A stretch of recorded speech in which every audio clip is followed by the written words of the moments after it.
नमस्कार दोस्तों, आज हम बात करेंगे एक ऐसी बीमारी की जो सदियों से लोगों के लिए एक बड़ा खतरा रही है। मलेरिया।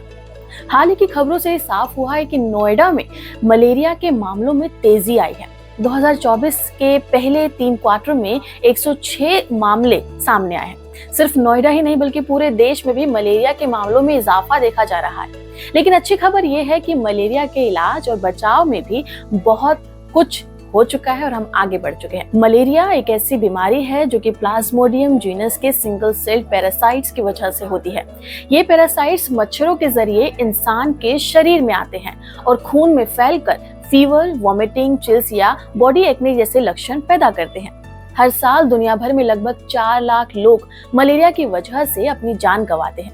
मलेरिया एक वेक्टर जनित रोग है जो मच्छर के काटने से फैलता है। प्लाज्मोडियम पैरासाइट मच्छर के स्लाइवा से इंसान के खून में जाता है और लीवर में मल्टीप्लाई हो जाता है। जब ये पैरासाइट फिर से ब्लड स्ट्रीम में आता है तब वह रेड ब्लड सेल्स को इन्फेक्ट कर देता है, जिससे फीवर, बॉडी पेन और चिल्स जैसे सिम्टम्स दिखाई देने लगते हैं। मच्छरों की खास 4 स्पीशीज हैं जो मलेरिया फैलाते हैं। एक है प्लाज्मोडियम फॉल्सीपेरम, दूसरा है पी विवाक्स और तीसरा है मलेरिया और चौथा है पी ओवले। इनमें से पी फाल्सीपेरियम सबसे ज्यादा खतरनाक है जो कि सीवियर मलेरिया और मृत्यु का कारण बन सकता है। भारत में मलेरिया के सबसे ज्यादा मामले उन इलाकों में होते हैं जहां मौसम नम और गर्म होता है, जैसे कि उड़ीसा, छत्तीसगढ़ और झारखंड। 2024 में अब तक 65% से ज्यादा मामले ही इन राज्यों से आए हैं। मलेरिया के फैलने में क्लाइमेट चेंज और अर्बनाइजेशन का भी एक बड़ा हाथ है। बढ़ते तापमान और बाढ़ जैसी स्थितियां मच्छरों की ब्रीडिंग को बढ़ावा देती हैं, जो मलेरिया के केसेस में बढ़ोतरी का कारण बन जाते हैं।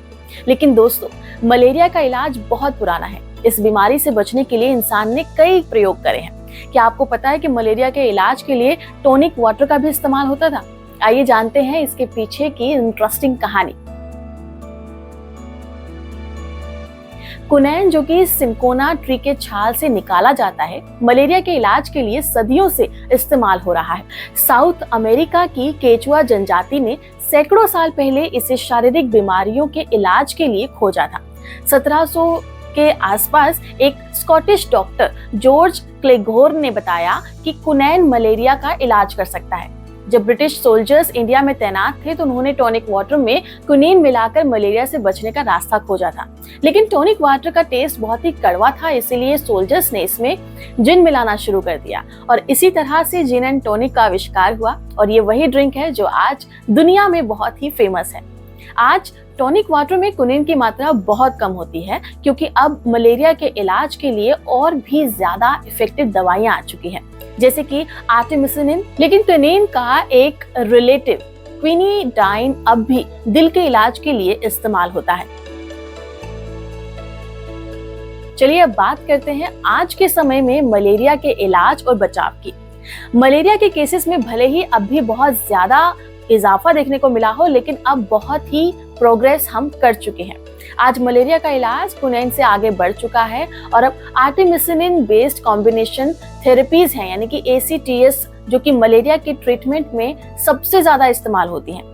ये दवाइयां मलेरिया के पैरासाइट्स को जल्दी मारती हैं और उन्हें फिर से फैलने से भी रोकती हैं। 2024 में एक बड़ी उपलब्धि ये रही है कि WHO ने दूसरी malaria vaccine R21 matrix M को अप्रूव किया है। इससे पहले RTS-SAS01 वैक्सीन ने घना, केन्या और मालवीय जैसे देशों में मलेरिया को रोकने के लिए काफी हद तक मदद की थी।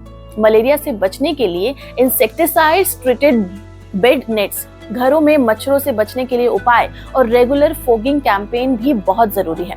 भारत में 2024 में मच्छर रोधी कैंपेन भी तेजी से बढ़ाए गए, खासकर उत्तर प्रदेश और बिहार जैसे इलाकों में। क्लाइमेट चेंज अब मलेरिया को और भी बड़ा खतरा बना रहा है।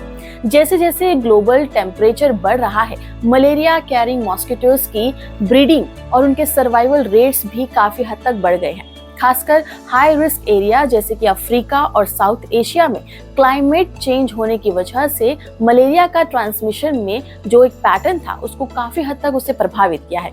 क्लाइमेट चेंज का मलेरिया ट्रांसमिशन पर बहुत ही गहरा असर पड़ रहा है। टेम्परेचर और रेनफॉल के सीजनल फ्लक्चुएशन से मॉस्किटोज का ब्रीडिंग सीजन लंबा हो रहा है, जिससे मलेरिया के मामले बढ़ रहे हैं। रिसर्च से पता चला है कि जैसे जैसे टेम्परेचर बढ़ता है वैसे वैसे प्लाज्मोडियम पैरासाइट्स के डेवलपमेंट में भी तेजी आती है, जिससे मच्छरों द्वारा बीमारी के ट्रांसमिशन का जो एक रेट है वो बढ़ जाता है। एक्सट्रीम वेदर इवेंट्स जैसे कि फ्लड या सूखा मलेरिया प्रोन रीजन में मॉस्किटोज ब्रीडिंग ग्राउंड को और भी बढ़ा देते हैं। कुछ स्टडीज में ये भी दिखाया गया है कि रात के समय टेम्परेचर में होने वाली बढ़ोतरी से मॉस्किटोज के सर्वाइवल रेट बढ़ रहे हैं, जिससे मलेरिया का खतरा भी और ज्यादा हो जाता है। क्लाइमेट मॉडल सजेस्ट करते हैं कि मलेरिया का जियोग्राफिक रेंज आने वाले सालों में बदल सकता है, जहां नए एरियाज में ट्रांसमिशन का खतरा और भी ज्यादा बढ़ जाएगा। तो चलिए अब बात करते हैं भारत सरकार मलेरिया को खत्म करने के लिए क्या कर रही है। भारत सरकार ने 2030 तक मलेरिया उन्मूलन का गोल सेट किया है और इसके लिए कई इनिशिएटिव्स भी शुरू किए हैं। भारत सरकार ने national framework for malaria elimination यानी कि NFME 2016 से 2030 तक लागू किया है, जिसमें मलेरिया फ्री इंडिया बनाने का गोल सेट हुआ है। इस योजना के तहत मलेरिया एंडेमिक स्टेट्स को कैटेगराइज करके उन्हें स्पेसिफिक इंटरवेंशन के साथ टारगेट किया गया है। 2022 तक मलेरिया केसेस में 85% और डेथ में 83% की कमी देखी गई है। जैसे उड़ीसा, जो कभी सबसे ज्यादा मलेरिया अफेक्टेड स्टेट में से एक था, वहां मलेरिया केसेस में 90% की कमी आई है।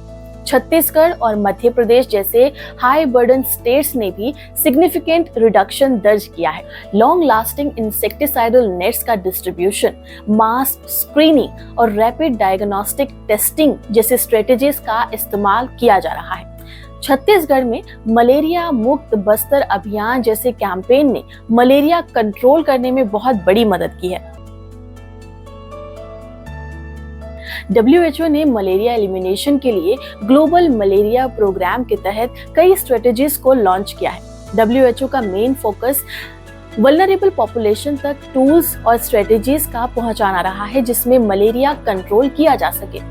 WHO की 2023 के रिपोर्ट के मुताबिक ग्लोबल मलेरिया केसेस में 247 मिलियन से बढ़कर 249 मिलियन केसेस हो गए हैं। लेकिन अच्छी खबर यह है कि भारत जैसे देशों में मलेरिया बर्डन में सिग्निफिकेंट कमी देखी जा रही है। 2022 में भारत के 126 डिस्ट्रिक्ट ने जीरो मलेरिया स्टेट रिपोर्ट किया, जो एक बड़ी उपलब्धि थी। WHO और भारत सरकार का लक्ष्य है कि 2027 तक जीरो इंडिजीनियस मलेरिया केसेस प्राप्त किए जाएं, जिसके लिए सर्विलेंस, क्वालिटी ट्रीटमेंट और कम्युनिटी मोबिलाइजेशन जैसे स्ट्रेटेजीज को लागू किया जा रहा है। तो दोस्तों, मलेरिया एक पुरानी बीमारी है, लेकिन इसके खिलाफ लड़ाई में हमने बहुत तरक्की की है। भारत का गोल है कि 2027 तक जीरो मलेरिया केसेस तक पहुंचा जाए और 2030 तक मलेरिया फ्री इंडिया का सपना साकार हो। WHO की मदद से हम इस चुनौती को काफी हद तक दूर कर पाएंगे, और अगर हम सभी मिलकर जागरूकता फैलाएं और सही कदम उठाएं तो 2025 से ही हमें एक बड़ा बदलाव दिखाई देगा। आपका इस पर क्या कहना है, हमें कमेंट सेक्शन में जरूर बताएं। नमस्कार।